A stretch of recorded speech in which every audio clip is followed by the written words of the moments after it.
गिर ना जाए, ठोकर ना खा जाए। नींद दे चल पैंदा सी, नींद दे गालां कढ़दा सी, नींद दे क्रोधित हो जांदा सी, नींद दे अपशब्द बोलदा सी। जागृत अवस्था दे कुछ ऐसे संस्कार इकट्ठे कर लैंदा सी, नींद दे फिर बोलदा सी। ते भगत कबीर कहने कोई नींद दे राम कह दे ते मैं फिर अर्ज करा, नींद ही दसेगी कि ऐ बंदे तेरा जागना की है, सुपना ही दसेगा तेरा जागना की है। उंज बंदा अपने दिन नूं पढ़ नहीं सकता, रात ही दस देगी तेरा दिन की है, नींद ही दस देगी तेरा जागना की है, और सुपना ही दस देगा तेरा सुचेतपना की है। बशर्ते तू खुद ब मुनसफ सुध, जे तू आप मुनसफ बने, अपना इंसाफ आप करें और अपने आप नूं वेखण दी कोशिश करें। कबीर कहंदे ने कि रात नूं सुत्या होया कोई सुपने विच राम कह दे, सुपने हूं बिरड़ाए के जह मुख निकसे राम निकल गया, आख्या नहीं निकल गया बिरड़ा के, ताके पग की पनही मेरे तन को जाम। ओदे पैरां दी जुत्ती फिर मेरे चमड़े दी बननी चाहिए, वो बाजारों ना लवे, किसी पशु दी खल दी ना लवे, मैं अपने खल दी बना देंगा। बंदा ते बड़ा पवित्र है, बड़ी गल है। सुपने च राम कह दिता, और सुपने दा आख्या हुआ राम इस गल दा सबूत है, कुछ गल है। नहीं ते हुण ते सुने कोई साइंस तरक्की कर रही है, मनुख दे सुपने वेखे जा सकते हैं सुत्या की वेखदा पे, और अंदाजा लाया जा सकता है केड़ी दुनिया च। शायद साइंस उस ढंग तक, उस स्टेज तक मनुख नूं लै जाए जिथे मनुख दे सुपने गुप्त ना रहन। अजे ते गुप्त ने, अजे ते नाल दे साथी नूं कोई पता नहीं कि सुपने दी दुनिया च की हो रहा है। व्यक्तिगत रूप विच खुद कल्ला ही मनुख वेख रहे। कादर करीम ने कुछ इस ढंग दे पर्दे रख दिते। भगत कबीर कहंदे ने जिहड़ा राम कह दे मैं अपने तन दे चमड़े दी जुत्ती बना के दियां, वो मनुख बड़ा पवित्र है, बहुत पवित्र है। फुने छंद दे गुरु अर्जन देव जी महाराज का एक छंद है। मेरी एक आदत है, हर मनुख का इस तरह का सुभाव होंदा है। कोई एक पंक्ति किसी एक विषय की मैनू गुरु ग्रंथ साहब दे लभ पै, तो अज तो 5-7 साल पहले मेरा वो सुभाव होंदा सी बई संबंधियां होर किन्नियां पंक्तियां ने और केड़े केड़े पातशाह दियां ने, और जे किसी एक विषय को बार बार दोहराया है तो फिर कुछ गल है। अवल तो एक दफा भी जिहड़ी गल आ गई है लाजमी उस दे कुछ हकीकत है, सच्चाई है, पर जिहड़ी गल बार बार आ गई है वो तो फिर कोई खास घटना है। गुरु अर्जन देव जी महाराज फरमान करते हैं, सुपने उभी भई गहो की न अंचला। फुने छंद महला पंजवा है। साहब कहन अज असी सुपने च 2 रूप हो गए। दूजा रूप अपने विचों ही प्रगट होंदा है, बाहरों ते आउंदा नहीं। साहब कहन असी 2 रूप हो गए, एक ते असी एको सच्चा परिपूर्ण परमात्मा, 2 हो गए।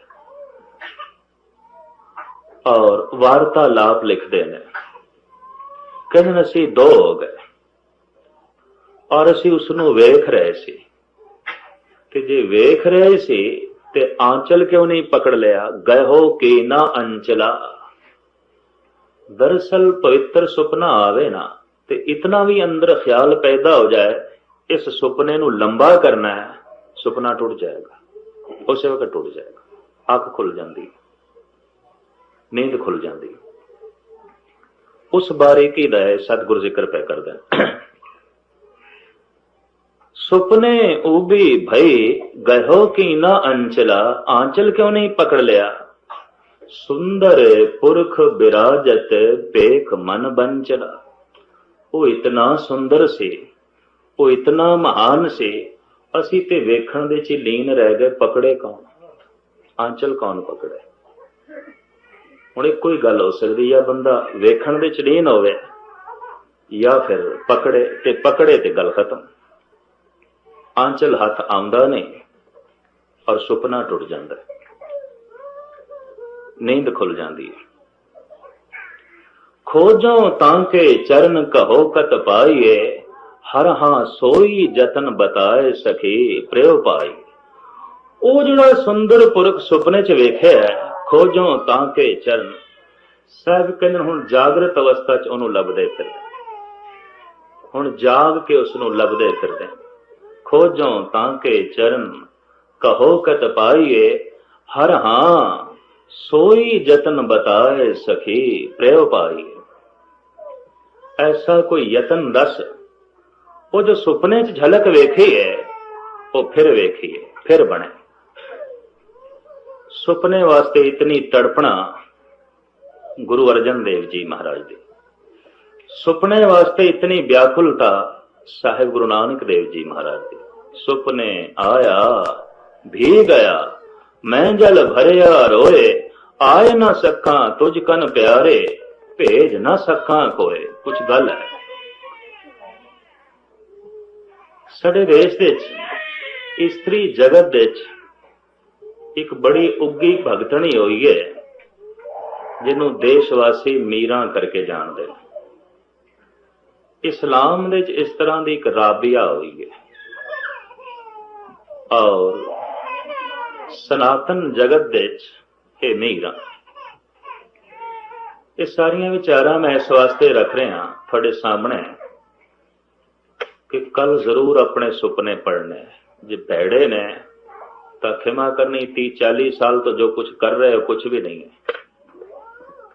एवं समा जाया किया है, वक्त जाया किया है।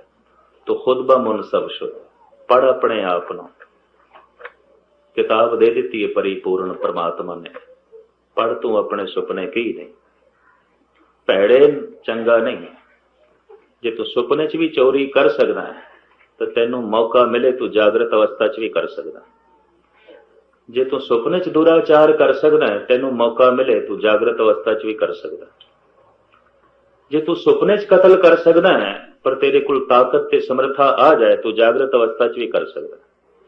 तू सुपने च किसी का सिर भन छड़े है, तू जागृत अवस्था च भी कर सकता अगर मौका बन जाए। वो ते तेरी जागृत अवस्था की तस्वीर है जो सुपने च झलकदी पई है, जो सुपने दे सामने आउंदी पई है। धार्मिक ग्रंथ सुपने नूं एवें नहीं समझते, इहदा कोई बीज है, बीज तो पैदा होंदे ने, एवें नहीं ने, कोई गल है।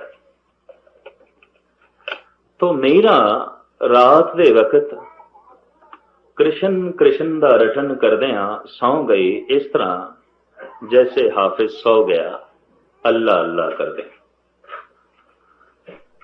एक होर मैं अर्ज करदियां, 100 सियाणे इको मत, मूर्खां आपो अपने। कहन 10 मूर्ख आपस दे सहमत नहीं होणगे, 10 दी ते गल छड्डो, 2 भी सहमत नहीं होणगे, पर 1000 सियाणे होवन सहमत हो जाणगे। 2 मूर्ख नहीं सहमत होंगे।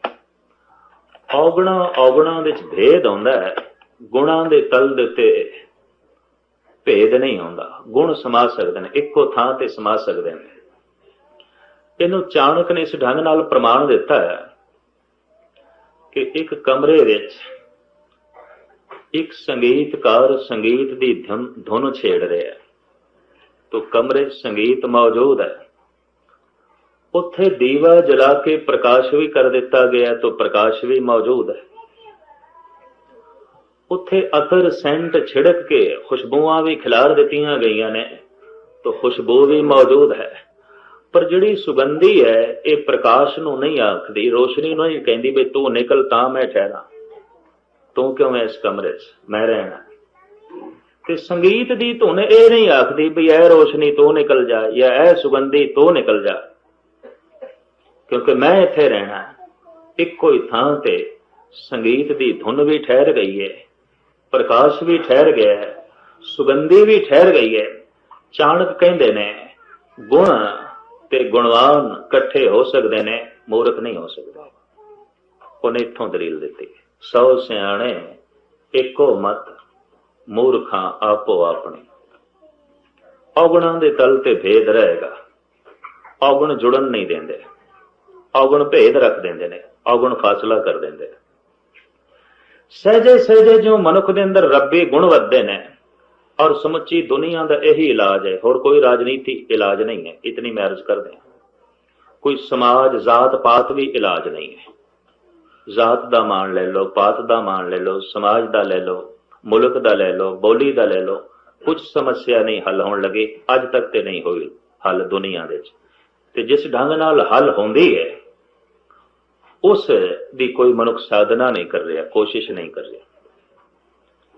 तो मेरा इस ढंग नाल कृष्ण दी रट करदियां सौ गई, जिस तरह हाफिज अल्लाह अल्लाह दी धुन करदियां नींद चला गया सी। तो मीरा लिखदी है, सोई होते निसमय पलंग पर, सब ज्ञान ध्यान पिया संग लाए। पलक से जब पलक लगे, पल लागत ही पल मोह पिया आए। कविता की दुनिया च इसकी छंदाबंदी भी महान है।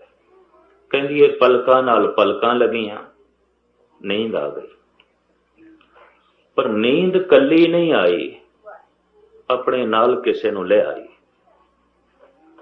जिस दी याद दे च मैं सौ गई सी, ओ भी आ गए। पलक से जब पलक लगे, पल लागत ही पल मोह पिया है। कदी कदाई खुशकिस्मत मनुखा नूं ऐसी नींद आउंदी है, ऐसी भागां भरी। कहंदी है जब उठी उनके मिलबे को, जाग भरी पिया पास ना पाए। भई सोचिया भी सामने कृष्ण आ गए, तो चलो चरना ते मत्था टेका। मीरा कहंदी इतना ख्याल ही आया, अख खुल गई इतने ख्याल में। जब उठी उनके मिलबे को, जाग परी पिया पास ना पाए। मीरन और तो सोवत खोवत, मैंने सखी पिया जाग गवाए। लौकी सौ के रब नूं गवा छड़ देन, मैं जाग के गवा बैठे। कि जे नींद होर आंदी रहिंदी ते गल बनी रहनी सी। इते ऐसी मैं जागी, विछोड़ा हो गया, सिलसिला टुट गया। जापदा है पंजाबी दे प्रसिद्ध शायर भाई साहब भाई वीर सिंह, ये भी कुछ इस तरह की दुनिया दे चों लंघे। तदी उन्होंने अपनी कुर्बानी दे जिक्र किया है, सुपने विच तुसी मिले असानों, असी धागल वकड़ी पाई। निरा नूर तुसा हथ ना आए, साडी कंबदी रही कलाई।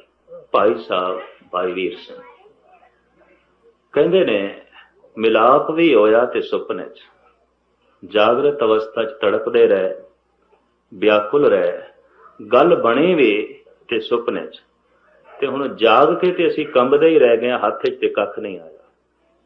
क्यों कि निरा नूर तुसा हथ ना आए, तुसी ते प्रकाश, तुसी ते चानना हथ दे च नहीं आए।